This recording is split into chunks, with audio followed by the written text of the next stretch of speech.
for the session of today, we have one of our top mentors. Thank you so much in advance for doing this class. So let me introduce you to Jose Rafael. He's going to do the class of how to get the best business model. And we have two. The next session is going to be pricing and sale, and he's going to do the session too. So thank you so much in advance. And please, a warm welcome to Jose Rafael. Thank you. Can you hear me? Perfect. Well, today we're going to be talking about how to make money. All right. So if you are over there or you are not here, then that means that you are more for the love of the art rather than the cash. So I'm actually going to talk about something important today, which is how to get money from investors and exactly how to make money through a business model that actually works and is readable. Okay? Let me introduce myself. I'm going to assume that everybody that is not here doesn't want to make money. Alright, a little bit about me. I'm like one of those street dogs because I'm actually American, Chilean, and Venezuelan. Right? And I'm a sales guy. That's what I do. I actually went to a university in the US called Cornell University. I studied microbiology and molecular genetics, and I became a stockbroker in Wall Street. So, yeah, no relationship with that. But I'm a sales guy at heart, and that's what I love, and I help now companies and people about how to increase sales, profitability, and market share. I'm also a sales and pricing consultant. And my clients include both startups, small, large, and global companies. I'm an entrepreneur and a business owner, and unfortunately sometimes a business partner too. And I say unfortunately sometimes to me, or my partners.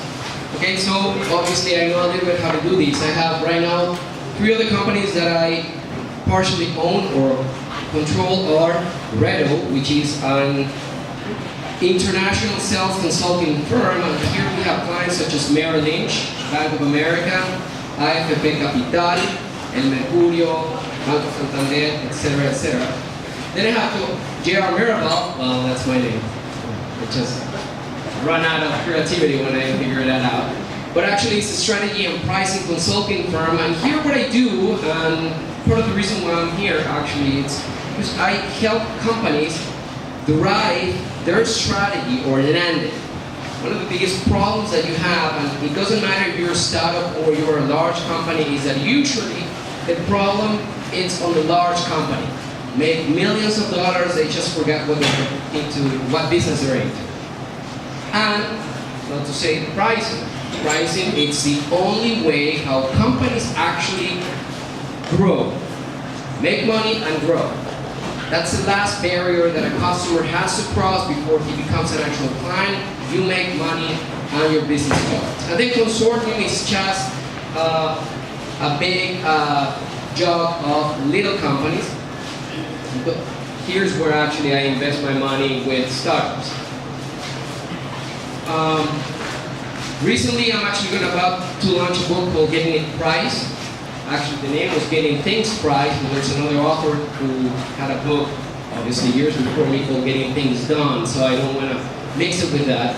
And through J.R. Mirabal, I actually got this program called GIP, or Getting It Priced, which is actually a strategy and pricing program, which soon actually will be delivering this as an option and perk for Startup Chile, which is already working also with other incubators and other companies.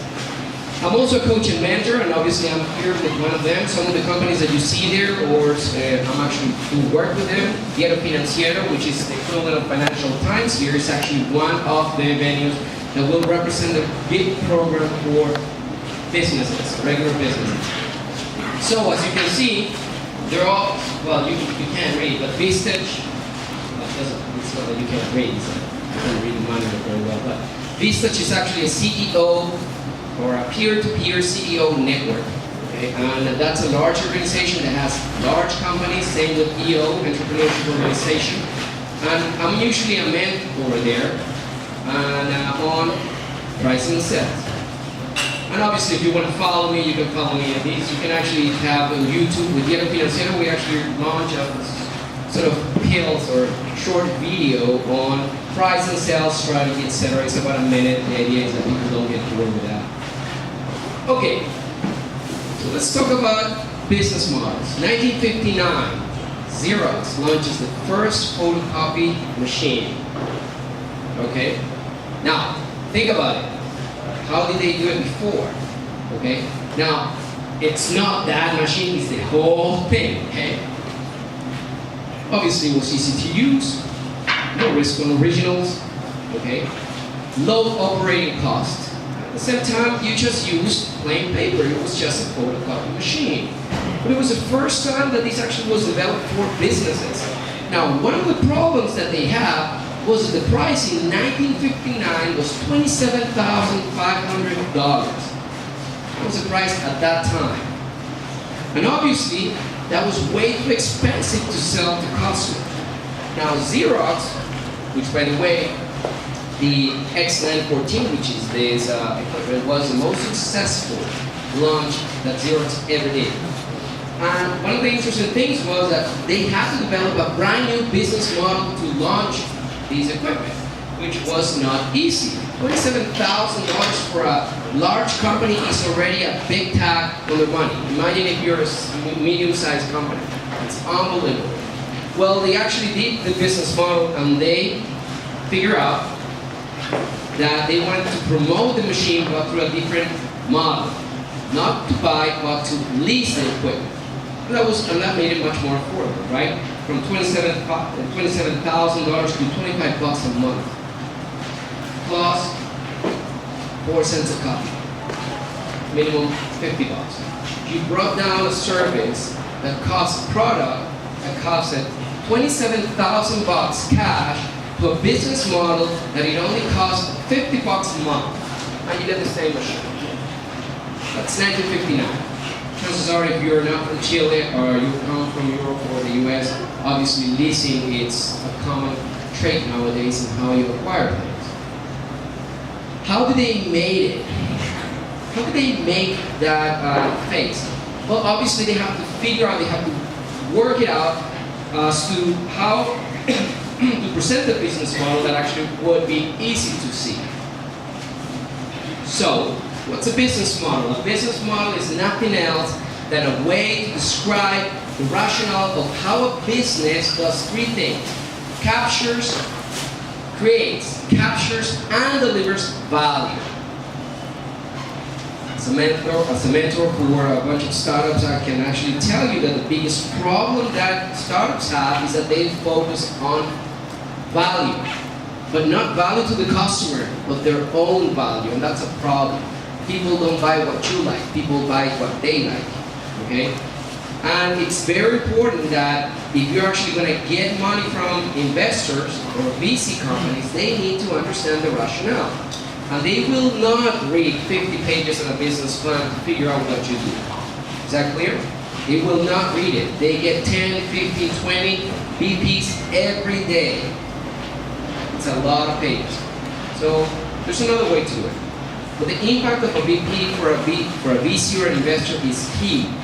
Especially because all we want to know is how your solution creates, captures, and delivers value. Without value, there's no transaction. Value is created when there's an exchange of things. You understand that? Value is only created when there's an exchange between parties. I provide you a service or a product that you actually want or need. You give me cash. I want your cash, you want my product. When that happens, value is created. The rest is garbage. The rest is just marketing campaigns, okay? So it's very important that you have this in mind, because when you show a business plan, usually a business plan describes your business model, and that's what a VC and an investor sees. But there's another thing that a business model is supposed to do. This is the document that you actually get to read, or should be reading once in a while, to figure out if you're actually aligned on your model. If there's a drastic change on the market, on competitors, etc., you want to be able to go somewhere, plug that in, See exactly how it changes your business model, and then change and adapt, hopefully to overcome the problem. Well, I can tell you that a 50-page business plan usually will not do, because nobody reads that. I actually had to do a few of them myself. When I was up in Cornell, I was at the Johnson School of Management, and there was a class still on, called Entrepreneurship and Enterprise. And we actually had to divide, or the group divided ourselves in small groups, and we had to develop a venture. And the point is that we actually, at the end of the semester, we needed to present this venture to a pool of actual real investors who would travel all the way up to Ithaca to figure out if they wanted to invest in your business model. A couple of successful companies were there. For instance, the Globe.com, which was the first social network that actually was launched from Cornell. Everybody was working in business plans. Me too. 56 pages of garbage. Obviously, we didn't win it. But the point is that, what did we do with it after? I'll tell you what I did.